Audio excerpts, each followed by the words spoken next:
Good afternoon, everybody. Small select group, I see. Everybody's disappeared after lunch. The OER is here. Yeah, the OER is here. All I'm going to do the next 25 minutes is to tell you a story. A story about what we've been doing in Wales around OER, and it may give you some ideas to take back to wherever you're from. So it's really just a story, but first of all, I'm going to give you a bit of context. A lot of people don't know where Wales is. It's part of the United Kingdom. You'll see it, we're stuck out here on the left, so Europe, there.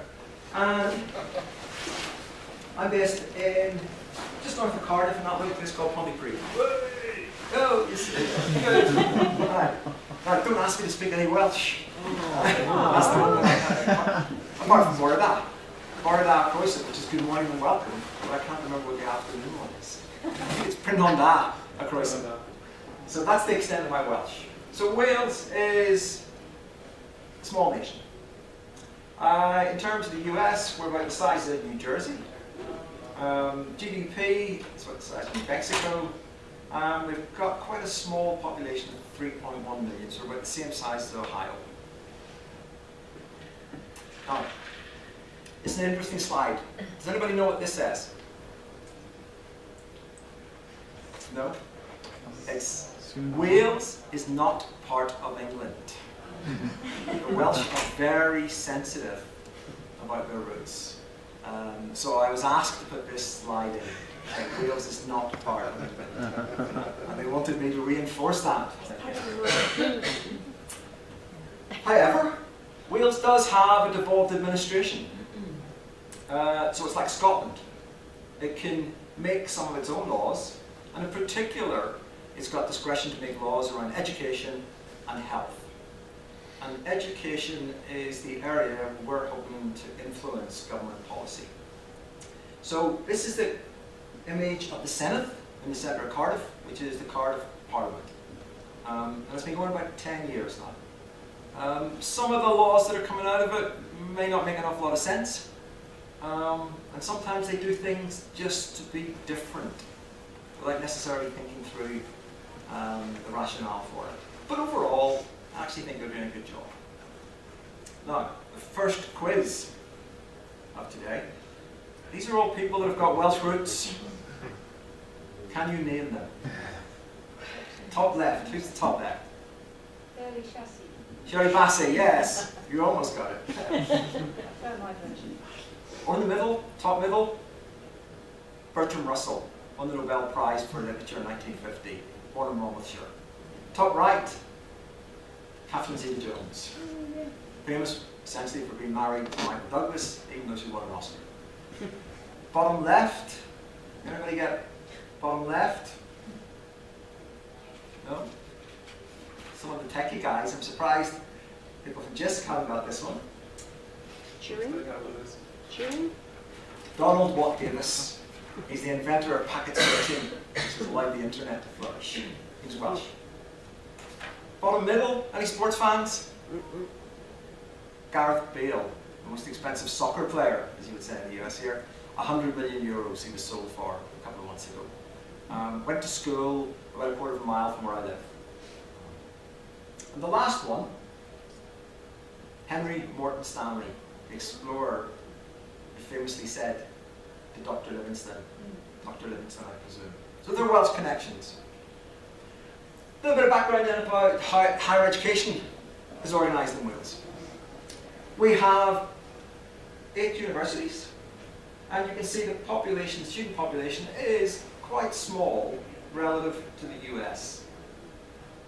It's very small, but we think it's perfectly formed. But it gives you an idea the scale of the achieved within Wales. Now this character, it's like a pantomime, there always has to be an evil character somewhere. This is our education minister, Leighton Andrews. Leighton Andrews has got some really good ideas about higher education, how he wants it structured, but he's very, very aggressive. He didn't particularly gel well with the university presidents or vice chancellors. And he made quite a few statements that they didn't like. So there's a bit of tension there, but some of his policies and some of his ideas were actually very good. He did have a slight problem which led to his downfall though, and that was that as a member of the cabinet, he signed up to a policy to rationalise certain hospitals within South East Wales. One of those hospitals to be closed was a hospital in his own area. And he was caught on camera the following week standing outside the hospital as part of a protest saying the hospital should be saved. When in fact he voted for a policy to close it. And he ended up having to resign. But one of the things he did put forward was this statement here. He's a great social media user. He uses Twitter and Facebook an awful lot, so he gets social media and technology. So he was very progressive, wanted to take that forward.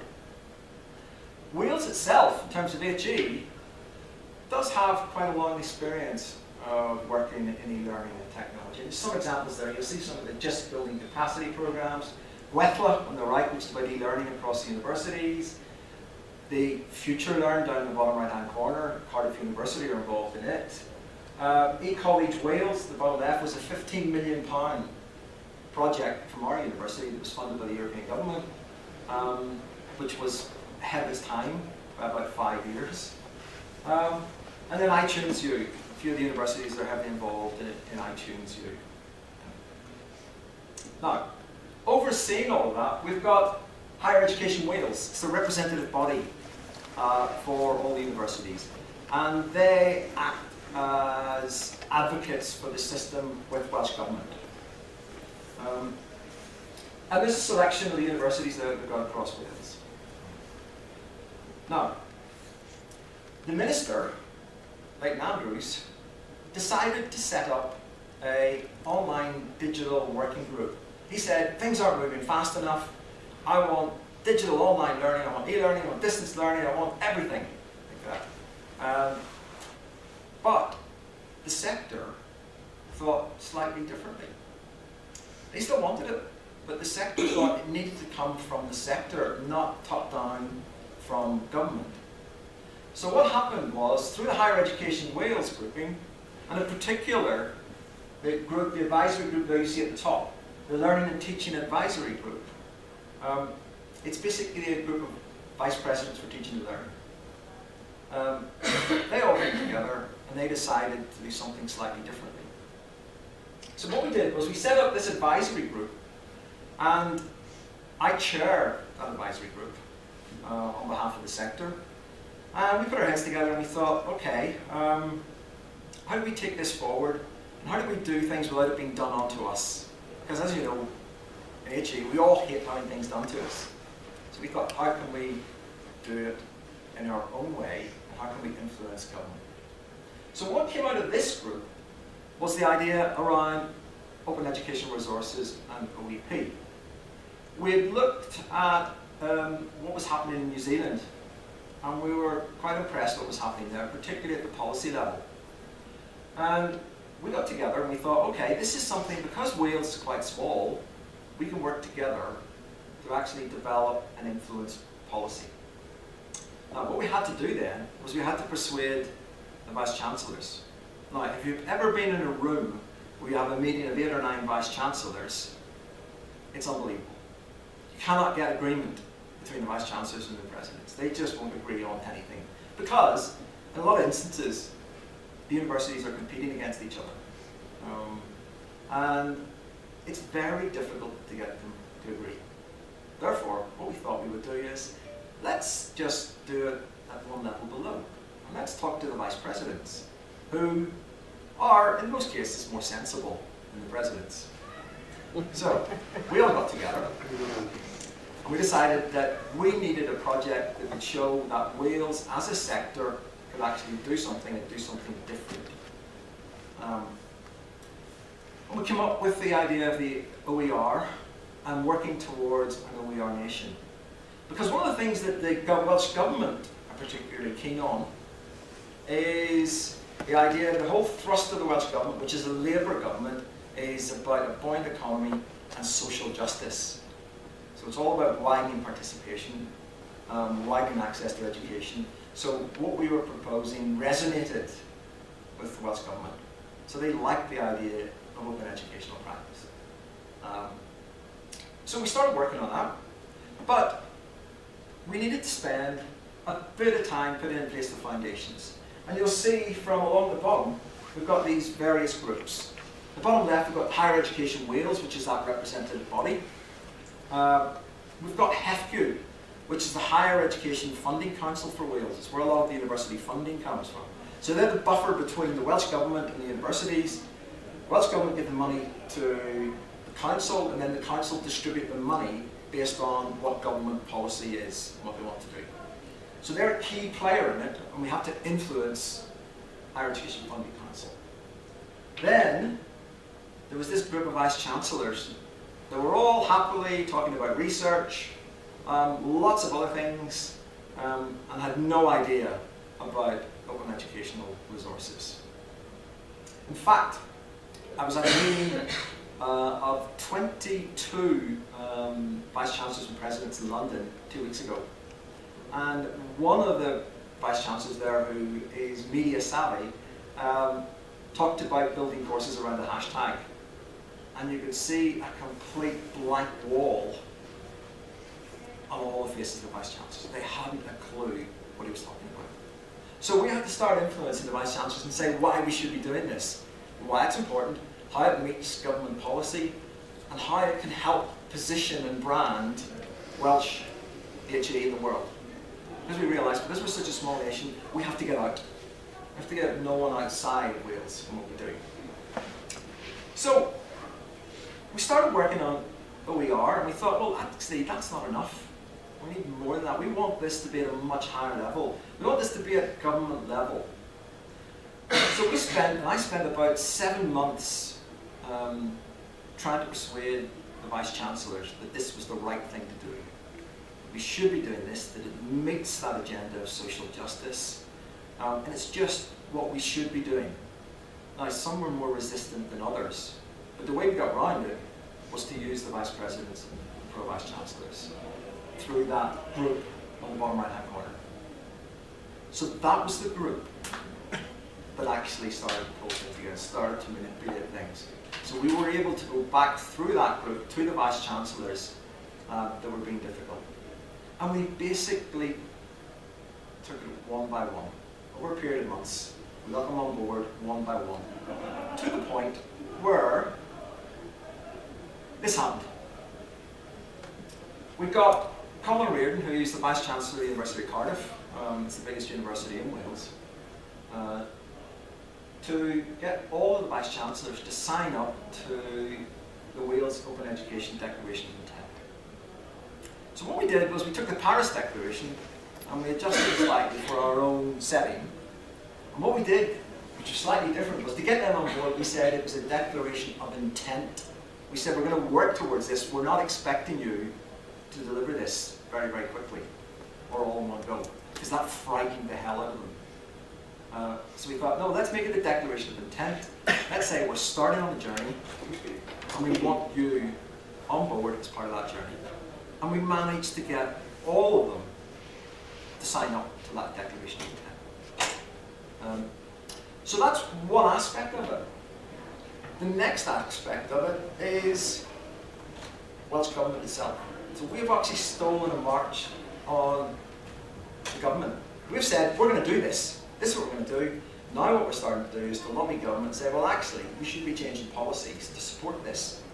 So for example, what's happening now is that the Welsh Government, through the letter that they sent to the Funding Council, have said they want to see things like open education, open educational practice developed further. We then get a letter from the Funding Council saying that if you want any money off us, you've got to do certain things. And that includes building into your teaching and learning plans, OER and OEP. So we're starting to work on that at the minute. And we're really just at the start of that journey. But the key thing for us was to get them to sign up to this. I said that took about seven or 8 months for us to manage to get that. I thought it was going to take 3 or 4 years, but we did it in about 7 months.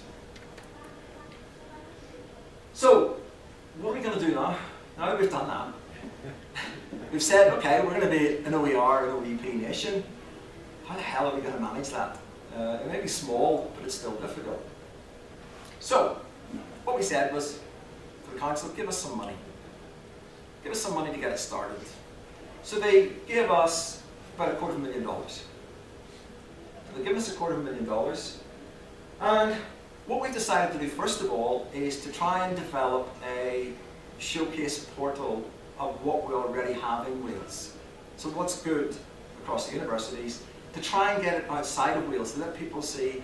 The vice-chancellors and presidents are always very conscious about their position, their branding, their universities, and how they fit into the Times Higher League tables, all of that.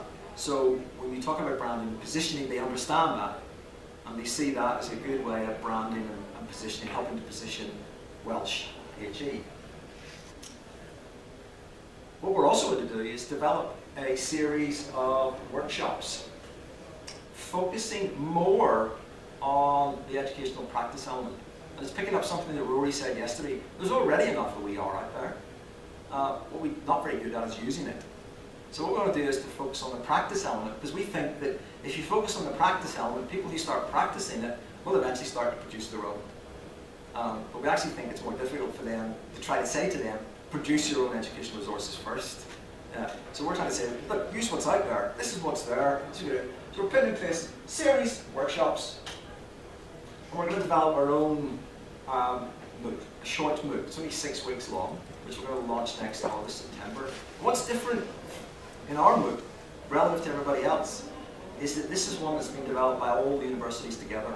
So all the universities are contributing to it. And what we're doing is making it a student survival guide. It's hard to survive university.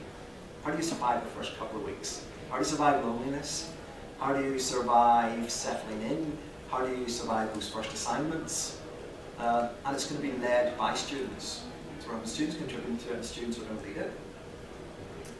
And then the rest of the next 2 years is going to focus on policy, on influencing policy with Welsh Government. Because we've found a way in, we've got a foot in the door, and what we find is the senior civil servants of Welsh Government will like what we're doing. So we're going to push more and more on that. And that's really going to be the focus, because we think it's at policy level, and that's where you get the levers, is at a policy level, rather than at the institutional level. You do that. So, Wales may be small in size, but we can be big in impact. I'm going to finish with the second quiz. And this is more for our American colleagues who are in the room. And the quiz here is, can you name these American presidents that have all got Welsh roots? Anybody want to take a guess? Lincoln, Nixon, Van Buren, Jefferson. Ugh. It's not bad, actually. Okay, I'll give you the answer. From top left, John Adams, second president. Third, Thomas Jefferson.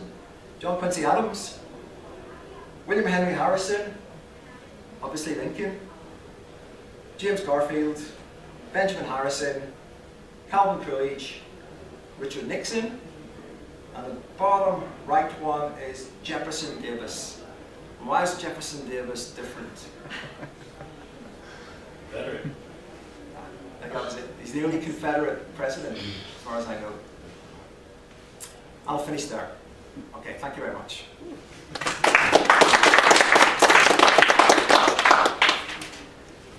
Any questions? Yep.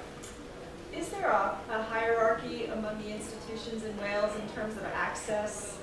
And is one of your goals to help with that, maybe somehow even that out a little bit? Yeah, there's an incredible hierarchy. It's like any system anywhere. There is very much, there are 2 or 3 research-intensive universities. There's about another 3 or 4 that's sort of in the middle that do everything, and then there's 2 or 3 that are widening access, widening participation. What's interesting though is you get that competition at the president level, but when you get to the vice presidents, they actually talk to each other. They will actually operate, they will actually agree things. Even though they're president, they're vice chancellor, if you were in a room with them, you couldn't get agreement from them, but from lower down you can get that agreement. Any other questions? So yes, there's definitely a hierarchy. Are you involving librarians in your work? Yes. We will involve whoever we think can contribute. So we've got JISC, we want JISC involved in it. We want librarians. We've even talked to some private companies who may be interested in doing some things with this. We will take help from anywhere. Yep. So first, congratulations, and I know Creative Commons is already working with you, and we'll continue to support you in whatever you need. The question is, are you connected with the OER policy project in Europe with Alec out of Poland? Have you talked with those folks yet? No. Okay, I'll connect you. I think that would be useful because this is still a very early stage for us in terms of our journey. And what I'm totally surprised at was that we got that declaration at all so early. I mean, even half the vice presidents who were involved in the group didn't even know what OER was. So it was quite a period of time spent just educating people. Now I think what we've got to do, and go back to that slide about connecting to the world, we need to start connecting with what other people are doing. Well, whatever we can do to help. If you want us on a plane and over in Wales, you just let us know and we'll be there. Thank you very much. Yeah. Any final questions? No? Okay, thank you.